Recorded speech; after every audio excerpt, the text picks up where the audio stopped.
Good morning, everyone. Sunday, May 24th, 2015. Our subject today is soul and body. And we're going to start with Jeremy. We had our membership meeting this week, and he gave some report on our website and a few statistics as to how we were doing. All right.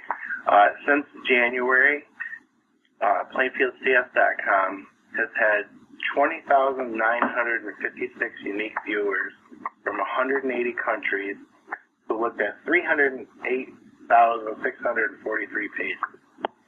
To add to that, yesterday I saw that from Suleymania in Iraqi Kurdistan, there was somebody viewing the website, and Benjamin let us know that that's a place where a lot of Christians live, and that's very interesting. Yeah, it was, and he said some of these Christians that have had to escape the persecution going on there have escaped to there.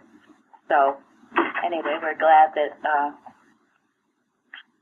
people are viewing us from all over the world, and even though those of us here might not be aware of it, it is going on.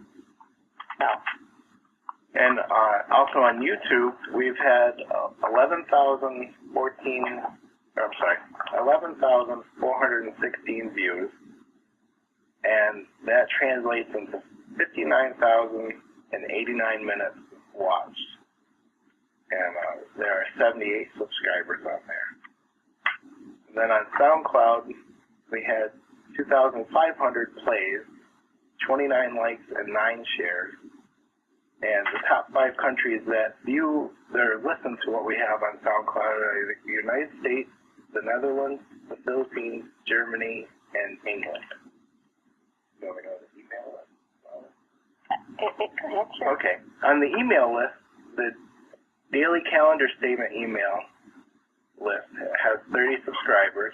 The Weekly Lesson email list has 46 subscribers. And the Unity Watch email list has 59 subscribers, which is one more than the membership meeting. So anyway, we're grateful for this, because when Jeremy started, especially the YouTube, not all that long ago, as I said, he was feeling very discouraged because nothing was happening. So things are happening, and we're grateful for that.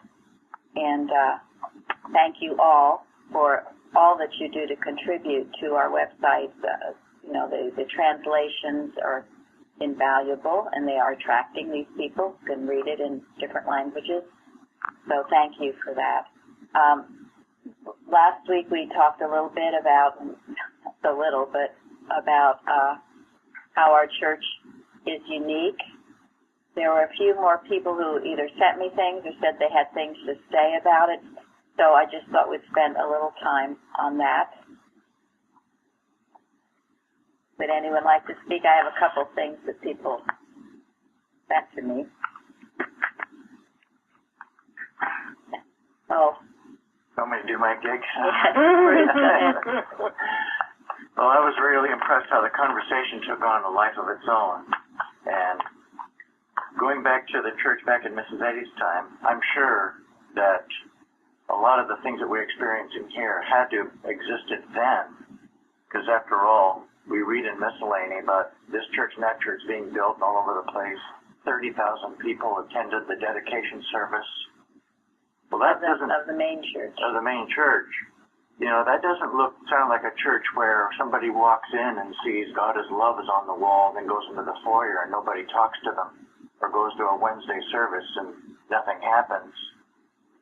And so I just wanted to say that the conditions that exist now in that church had to have been step by step crept in. In other words, the people failed to exercise their dominion over the creeping things. And we owe a debt of gratitude to Mrs. Evans, who insisted, if you're grateful, stand up on Wednesday and let's hear about it. And we're not having any special groups in the foyer. There's no special cliques. Everybody is all together. And all of these things were being broken down by her and reestablishing the right concept. So we're doing this for our benefit here, but we're also recording this for the benefit of future generations. This is not just for our own, to make ourselves live better, our own church better. It's for the benefit of everyone. So, it's an important concept that needs to be established for all and future generations too. Thank you. Anybody else? It's truly Anybody else? Someone has their computer on. Turn your computer off. Someone has their computer on. Okay. I was going to say that it's truly selfless, Plainfield organization, and I think that is the big attraction. Like you said, there's no cliques. Everybody's on an even plane. Nobody feels left out. The love is just palatable to me. Okay, thank you. Someone in California wrote that, well, he was talking about all the red tape it takes to do anything in a branch church. But he said in Plainfield, if someone wants to do something, it's done. He says they rise up, take up their beds, and walk. They want to give a talk, they give a talk. Well, that's true. We have so little organization. If a good idea comes up, it's easily instituted or taken care of. We don't have to check and have all this permission. So, and this is very important. Tom is here today. Tom's here with his son Charles. We're so glad that he came. Tom, do you want to say it, or do you want me to read it? Big No Young, or a different one? This is the one you read to me about, or yeah, you sent to me your email. I'll read it if you want. Discussing the differences might lead people to think. Oh, yeah. Can I talk about Big No Young first? Okay, go ahead. Okay, so I read something in Big No Young I thought was just fascinating. It talked about how, and I'm not sure if he really meant Christian Scientists, could be Christians in general, but, you know, they come to Christianity and they see that God is love, and then it becomes soft as dough. It's called soft as dough. And then they become, you know, victims and taken advantage of. I'm sort of paraphrasing what Big No Young said, but the reason I'm bringing this up is because I think an important distinction about the Plainfield Church is that they teach you to be tough. Now, they didn't, that's my word. Somebody else might say it differently, but, you know, we're taught to be tough here. Thank you. Not soft as dough. Yes. To be taken advantage of. If you don't have the toughness, you really are not a Christian Scientist. Because error in belief is very aggressive. The thoughts that come to you are aggressive. They will take over. If you don't have the toughness to stop them, and only with the power of God is that done, then you do get walked over. Mentally first, and then in other ways, secondly. You've got to have the toughness. And it's a good thing. It's nothing, it's a good toughness. It makes you feel great. And it's a toughness from God. That's the only way you can really, truly achieve it. Otherwise, if it's a human, fake sort of thing, it's animal courage, and it's awful, destructive. But when you have that sense of God in your life, and God with you, when things aren't right, something comes to you to annihilate, whether it's negative, fearful suggestions or other things going on. So toughness really is a requirement. You know, some people have asked, why are we the only independent church? And Andrew answered this, and answered rightly a while ago, and he said it was because of Mrs. Evans. She was tough as nails, and no one could steamroller her, not mentally or physically. She was able to stand up to the board and continue to stand, and also to get a group of people to stand with her. So, and it took that. Now, what also, and I'll read what Tom wrote to me, because this is very important. And I mentioned to you, I really do not like comparisons. Comparisons are odious or odorous, as Shakespeare said. But, so the idea that we're comparing ourselves, I don't care for, but can stand unique as to what we are. And Tom wrote that discussing the differences might lead people to think of Plainfield in a way it is not. Simply stated, Plainfield was not set up to be what Boston should have been. if Boston had never existed, it would not make a difference. We simply follow Mary Baker Eddy's leadership. So, and I think there's a tremendous amount of truth to that, and that's really what we focus on. We're talking here about differences because people have asked, and it probably is a good idea to have something perhaps in writing on that. But I will state, too, that everyone's differences, you know, you might say, oh, I don't agree with that, or yes, I do agree with that. So we're all different in how we feel.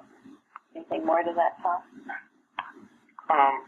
Yeah, I think it's really good to understand what makes this church noteworthy and kind of the things that you will gain from being a member of this church and, of course, our obligations for being a member. So that's all good.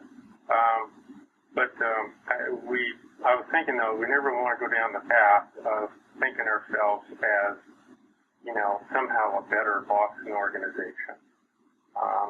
That's almost a deadly thing, because if we go down that path saying that we found the better way, we'll probably end up in the same place as the Boston organization. That would be a creeping thing. It would be very subtle, and thank you, it's something we have to watch out for. And even the comparison, I mean, what thou seest, that thou peest. So we focus on what is right and good and true, and keep that as our model. And you know, that's as our leader would have it.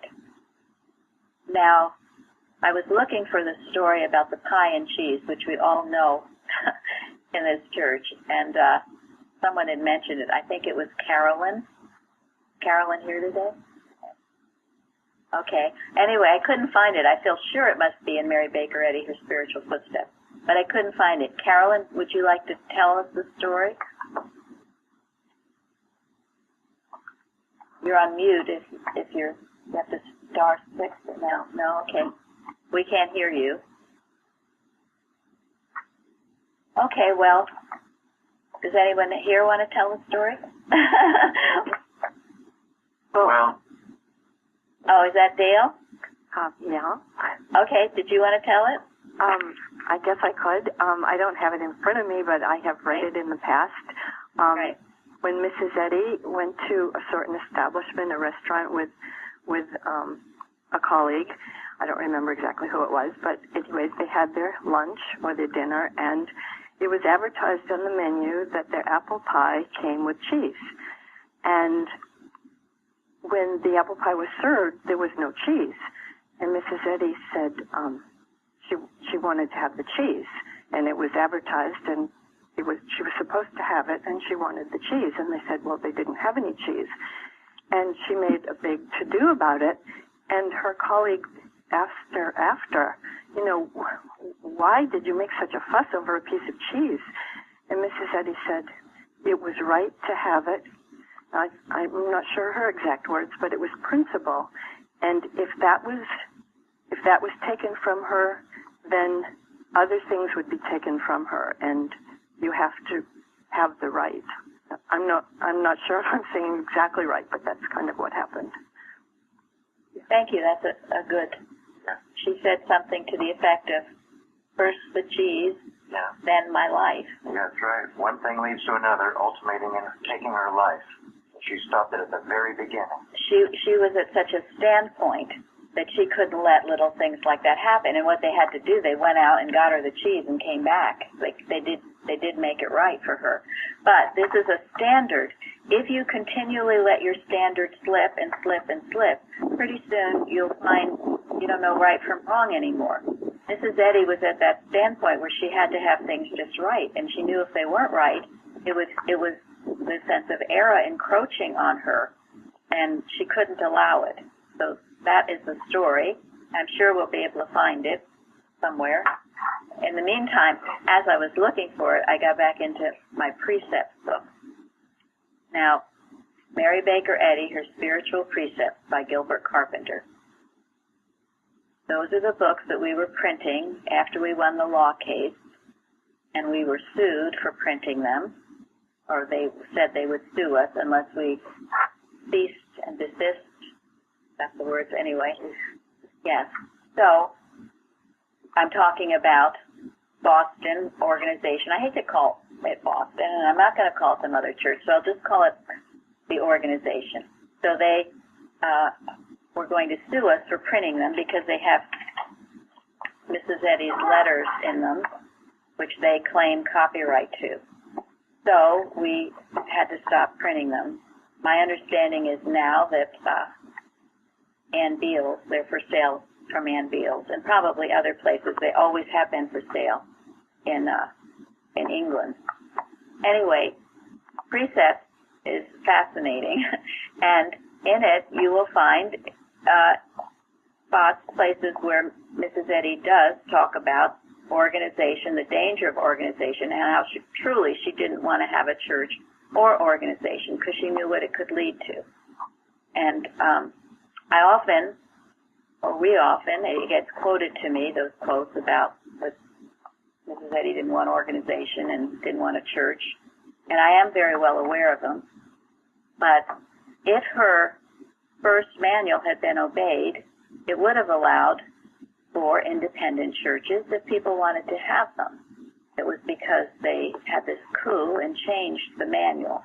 The reason I'm talking about this is you all need to be clear on it because you will be challenged at times as to why we are and who we are and what we're doing. So I found this in Spiritual Precept, and it's volume 2, starting on page 282. And listen carefully to what she's saying, or it's Carpenter, but she's talking about Mrs. Eddy's analysis of her church as materially disorganized, but spiritually organized. Is it possible to define what she meant to convey by the term spiritually organized? Did it mean one without directors, services, church edifices, in fact, anything tangible? Can we not say that to her it was a church that was organized by the wisdom of spirit rather than by the efficient sense of the human mind? Surely such a church would have a form, have officers, services, and the like, but it would be called spiritually organized if Spirit God directed it.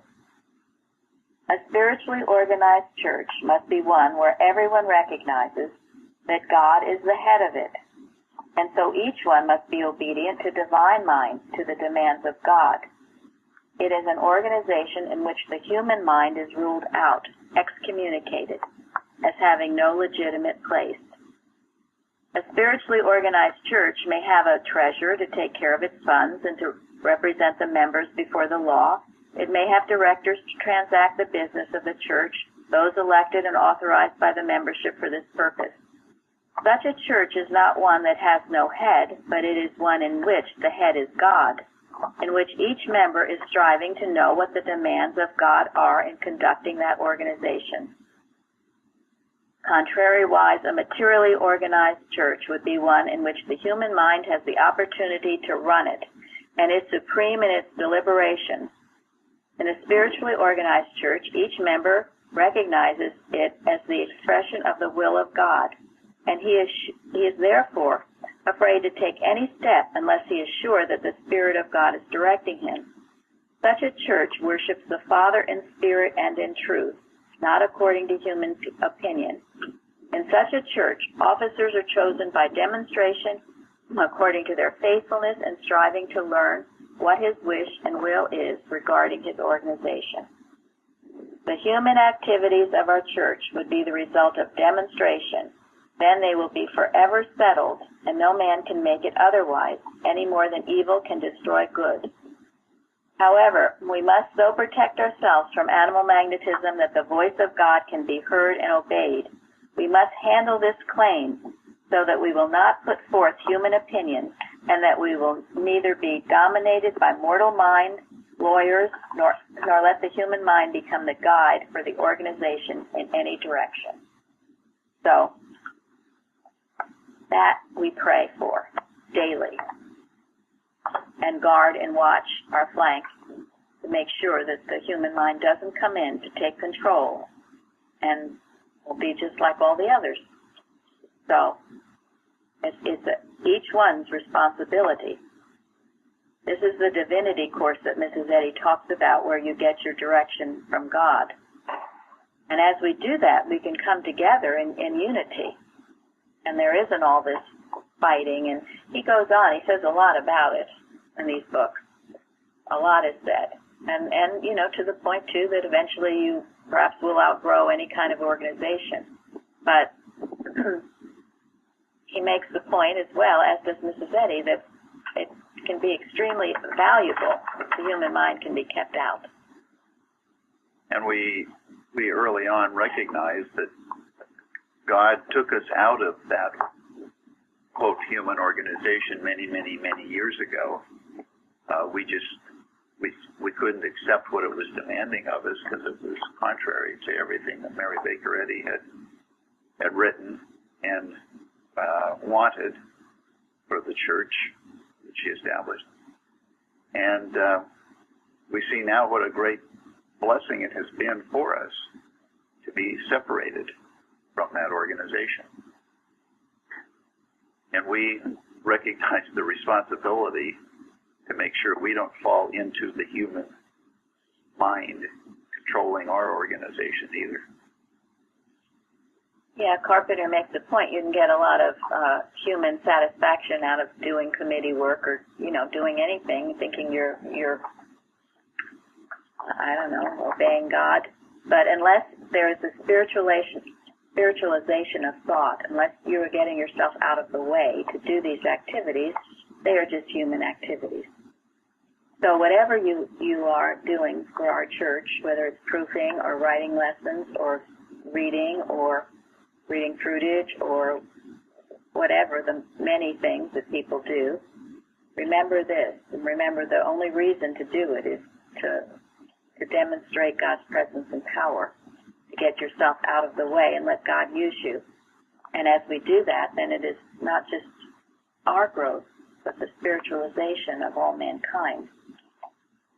Carpenter makes that point as well. This isn't just for ourselves by any means, for everyone, everywhere, to uplift consciousness. Okay, any questions or comments on this? I actually wanted to say why I like this church, because I think the level of consciousness is such that you're able to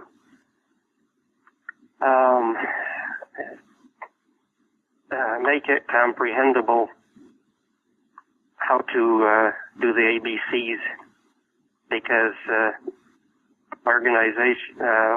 one of the organizations that I was with was very much loved Mary Baker Eddy, was very much demonstrating, relaying her place in prophecy, etc.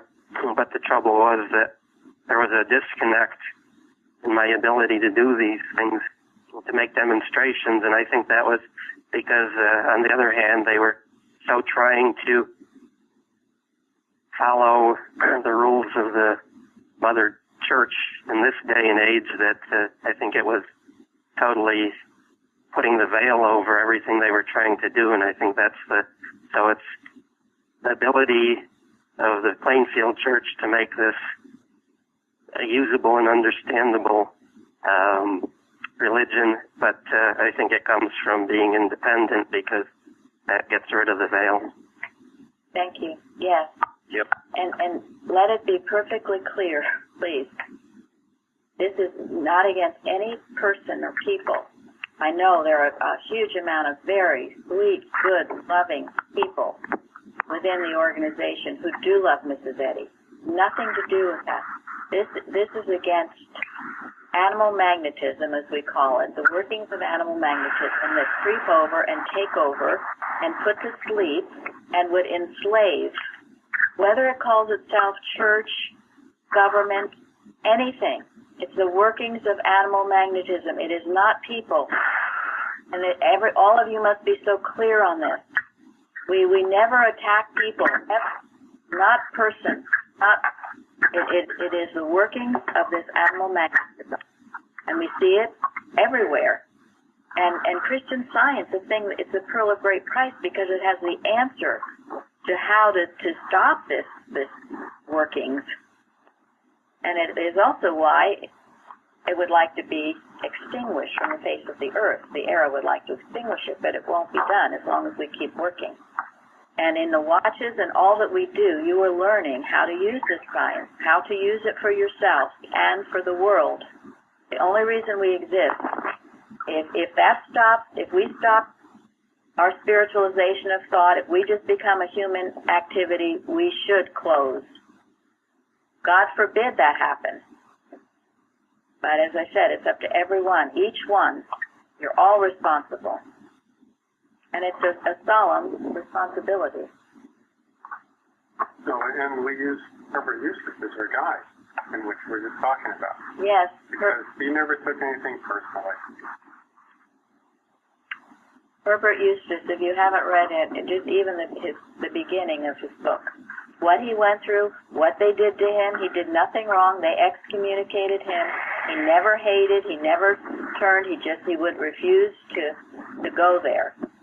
And he kept working, and he had a church, if you will. People came to him. He taught more classes than anybody. Well, he thought he did, and he obviously was not soft as dough, right? He was not. No, he was very loving, but he had a principle about him, and that Richard Oakes, who wrote Discerning the Rights of Man, who knew the Carpenters and whom he visited us several times from England.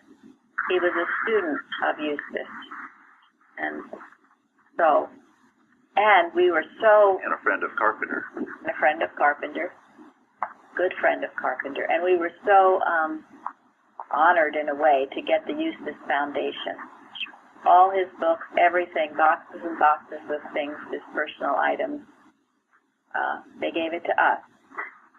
To offer to the world. Yes, which we do. But behind all of this really is just the basic premise that everybody has a relationship with God. I mean, everybody has one. We're here to help them have the best relationship they can with God, but not get in the way of it. Hello, good morning. Is that Ingrid? Someone's making a lot of noise with papers and things, so please mute yourself unless you want to talk would be helpful. Yes, I just wanted to ask, thank you so much for all this good. What book and what pages, if you can, is the about the spiritually organized and materially disorganized? What book and what pages, please? Spiritual Footsteps. Oh, sorry, Precept, which is hard to find. On the page, it started on page 282. Thank you.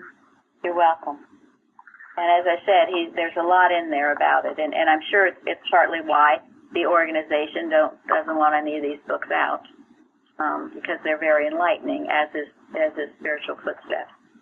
To me, if that's all they ever did, that's enough to tell me, not good. If I'm not allowed to read certain books, I'm sorry, I live in the United States of America. I can do whatever I want to in that regard. Don't tell me what I can read and not read. It smells to me.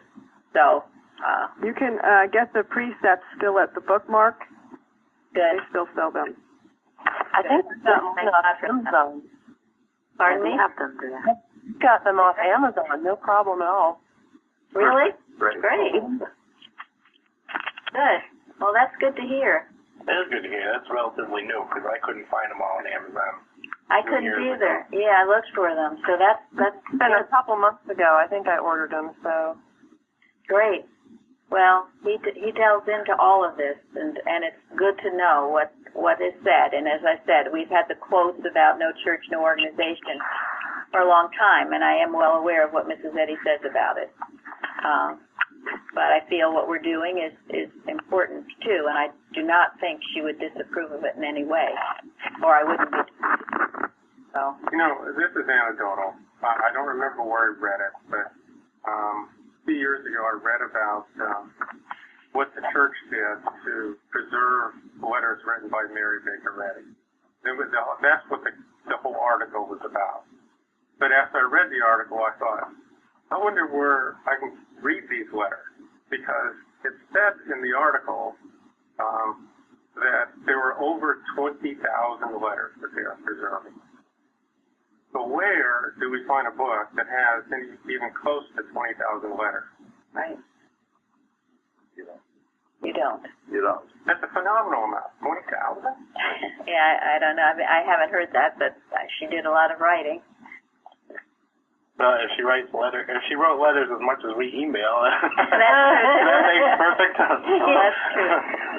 And the thing about Carpenter, he spent 1 year in her home, and he gleaned so much. He wrote all 500 watching points, watches, prayers, arguments, precepts, footsteps, and that's why you must also be aware to understand and read Discerning the Rights of Man, which will tell you the huge efforts by, again, animal magnetism era trying to stop these books from being available. Came very, very close. To me, it reads like a murder mystery or something, because it was just, oh my gosh, it was one thing after the next. And in the end, Carpenter Jr. did not live much longer after it. It was so, he just, I don't even know whether he slept. It was just incredible what they did to try to stop him from getting these books out. But they failed. They failed.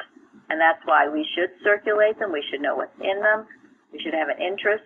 And you all will have an interest, because it will affect you directly. It does affect you directly. And if you don't know anything about science, it'd probably be very boring. But even if you just know a little bit, they suddenly become alive. And certainly he explains the attacks that were on Mrs. Eddy, accusing her of things. He explains who and what she was, why she was, what she did, and how she accomplished what no person could accomplish. It had to have been God working in her. I wanted to share something. What could you make it was brief, Mike, because we have some other... Okay, thank you. Okay. All right. I'll try to be really quick. Okay. Yesterday I had mentioned about an allegory, so I went back and looked at, compared the two again, side by side, and what amazed me was that I found such a huge difference between the two of them. And what I realized is that I was just in such a low state of consciousness that I just couldn't understand the way it was written one way, because I look at it now and I'm telling, this is ridiculous. How could I not understand it? Well, good. And there you go. That's just what this is the veil. It makes everybody dull and dopey. And Carpenter addresses that in precepts too. And that's why the dangers of a church too. If you just come to church not to give, but you just fall asleep in church, well then better not to come. That's why we do what we do, to keep ourselves lively and roused so you don't become dull and dopey. It's right there before you, just as it is in the textbook. But if you're in the human mind, you won't see it. So thank you. Rouse yourself so you do see it. And what were you saying, Sharon, yesterday, before you read Science and Health? Oh, we were taught to say, Dear God, please open my heart that I can understand and receive your blessing. And to me, that was removing the veil so that we could get the blessing and understand it, and it goes out to everybody. Thank you. So remember that. Keep yourself awake and alert. This is part of what it's all about. The creeping things to get you asleep, a dull, dopey, unalert. Any questions on the lesson this week? Otherwise, we are going to go to fallibility of human concepts. Okay, page 352, the last paragraph, starting with the only difference. Any volunteer to read, or? I can. Okay, thank you. Okay, the only difference between the healing of sin and the healing of sickness is that sin must be uncovered before it can be destroyed, and the moral sense be aroused to reject the sense of error, while sickness must be covered with the veil of harmony, and the consciousness be allowed to rejoice in the sense that it has nothing to mourn over, but something to forget. Okay, thank you. Interesting. The word veil, the word aroused. And yesterday when we listened to the first edition, it was about Caspar Hauser, which we had talked about it as a Bible study, so everything comes together. So what is the difference then? Explain it in your own words. The healing of sin is what? Is uncovering the error. Right. And it has to come up. It has to be seen before it can be destroyed, whatever the error might be. Go ahead. What I thought was really great was that the difference between the sin, you have to uncover it, get it out in the open so you can see what it is and get rid of it and see that it's not something that's good. And with the sickness, instead of delving in, you don't want to delve into why did this happen and poke around and all that kind of stuff and, quote, uncover it. You want to cover it with the veil of harmony. And then I really like the part about rejoice in the sense there's nothing to mourn over, but just something to forget. It was like it's like I'm doing the opposite sometimes. Yeah, and when you do the opposite, what happens? You feel worse, don't you? Yeah. So, yeah, with a sickness, it's getting into the unreality of it, not making a reality of it, or you will feel worse. And when you mourn over it, then you feel really worse. You feel terrible. So why is it that you have to deal with them differently?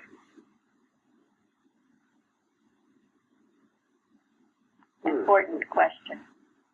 Because the sin, sometimes you want to hold on to it. Thank you. There's pleasure in it, or you think there's pleasure in it. Thank you. But the sickness, you're ready to give it up quick. Thank you. Perfect answer. Yes. Yeah, when someone's sick, they already know that it's a bad thing. But when they're sinning, they oftentimes think it's okay or it's a good thing. And the other thing about the sin, bringing it out to light, it's a death blow to the pride that doesn't want things to be seen out in the light. And that's a good thing, because this sense of pride is the thing that would want to protect the sin, want to hold on to it. But if you get to the point where you're glad that it's out in the light, glad that it can be resolved, because once seen, it's 2/3 destroyed and on the way out. So that's a very important step in the growth of character. Just let it be seen and let it go. Yes. And there are forms of sin that are not necessarily acknowledged by a lot of people as being sin. I remember when I came to this church, I was extremely competitive. I had been raised to think that being competitive was okay. And it took a real solid practitioner to point out to me that my competitiveness was putting a stone on the heart of others, that it was harming others. They didn't say anything, but it was, and once it became clear to me that I was harming others, that I was putting a stone on their heart by being so darn competitive, that's when I started to realize and change. But competitiveness is a sin. But does the world tell you that? And why is it? Because you're saying, or you're trying to be better than somebody else. You're either better than somebody else or you're worse than somebody else. So there you go. What does God say? We're equal in His sight. That doesn't mean, if you love sports, you don't have to stop sports necessarily, but it means that your goal shouldn't be to be better, to win. That shouldn't be the goal. Your goal should be to do the best you can. And as I've mentioned, there's a beautiful movie called Chariots of Fire from years ago that brings that point out quite well. Two people competing, but one did it for the glory of God, and the other one was just consumed with winning and being better than others. It's a horrible feeling to try to be better than others, or then feel worse because you're not as good as others. Is that not true? Yeah, but learning teamwork and companionship, those are all good things. I think another thing that came so clear since Plainfield is being this nice personality, which in fact has some sort of selfishness in it, is sinful. And, you know, who wants to give up being a nice person when people love you so much? And it was quite an awakening to know that, no, standing with God means, you know, you cannot, if you don't have to be nice with error, you don't have to be nice with error. And let people say what they want about this nice personality.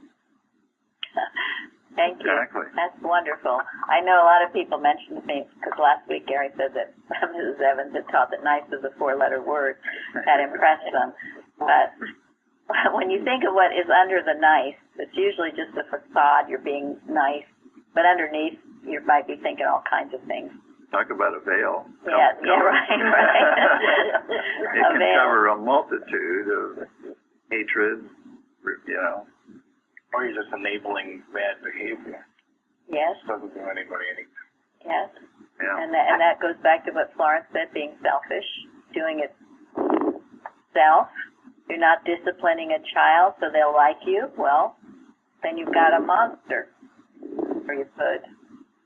I know one place that really made a true impression on me was Mrs. Eddy says that pride is stealing from someone else because you have so little of your own. She used the word stealing from someone else, and that truly made an impression on me. Yeah, I do remember that. I think it's in prose works. Yeah, right. Well, yeah, it's people that are, putting on a show that's not theirs and stealing from others, perhaps secretly. Yeah. Relying on others to do the work that they should do. Exactly. That's good. Yeah. And one of the things that was pointed out to me in this church that has always stuck with me is, there was, Jesus rebuked a lot of sins. But the sin that he rebuked the fiercest, does anybody want to venture hypocrisy? Hypocrisy? Yeah. Hypocrisy, yes. Which is the veil. And self-righteousness. Self-righteousness. He was, he was patient with a lot of other, quote, sins. Adultery and lying and so forth.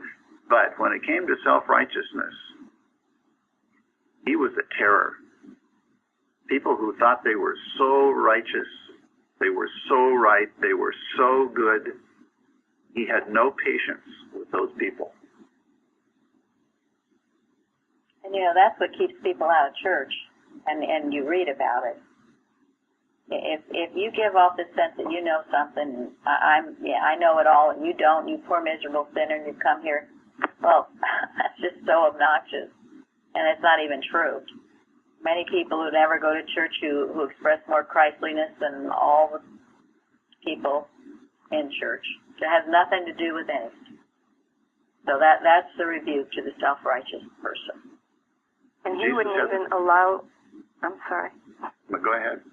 He wouldn't even allow anyone to call him good. When he was called good master, he said there's none good but God. Yes. Thank you.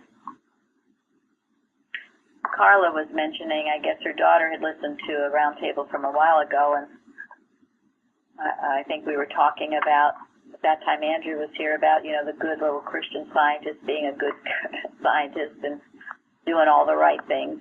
and how in a way that's the self-righteousness, how obnoxious it is. And her daughter came in and was listening, and how it affected her in some way, changed her to hear that. And then it was said, just as Dale quoted, that there's none good but God. So don't think you're good. If you are good, it's only because you've been expressing God. Don't ever forget that. Anybody else on this? Sin, cleanse thou me of secret fault. So, all right. Someone can read the next two paragraphs. And go ahead. We have a volunteer. I can. Thank you. Human concepts run in extremes. They are like the action of sickness, which is either an excess of action or not enough action enough. They are fallible. They are neither standards nor models. If one asks me, is my concept of you right? I reply, human concept is always imperfect. Relinquish your human concept of me, or of anyone, and find the divine. And you have gained the right one, and never until then. People give me too much attention of the misguided, fallible sort, and this misrepresents one through malice or ignorance. Thank you. Okay, any comments?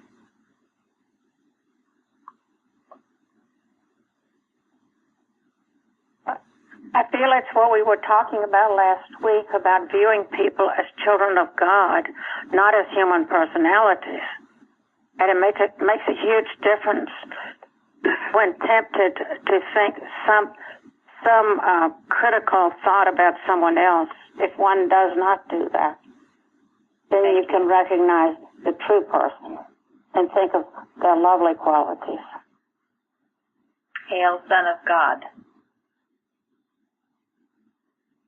And if there is something that's unlovable, if they're expressing things that aren't of God, you've learned you separate that from the person and know that that's not the truth about them. You can speak to it or do whatever you need to do, but you always hold that right concept and know that's the truth about them. That's how Jesus healed, knowing the right concept. That's how Jesus healed. He saw the perfect man, where sinning mortals saw a sinning mortal. Yeah, something like that. Anyway, what about the extremes of the human mind?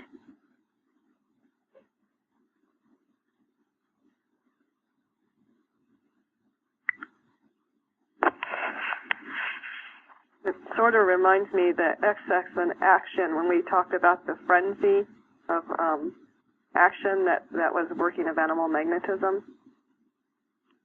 Yes. Frenzied. It's either too slow or too fast. Or apathetic, yeah, or apathy. They're running around and all excited or totally doped up. It runs in extremes. It's the human mind, what the Bible calls the carnal mind. You're not under the God's direction. And you should be able to tell it in yourself to correct it. Anybody else on those two paragraphs?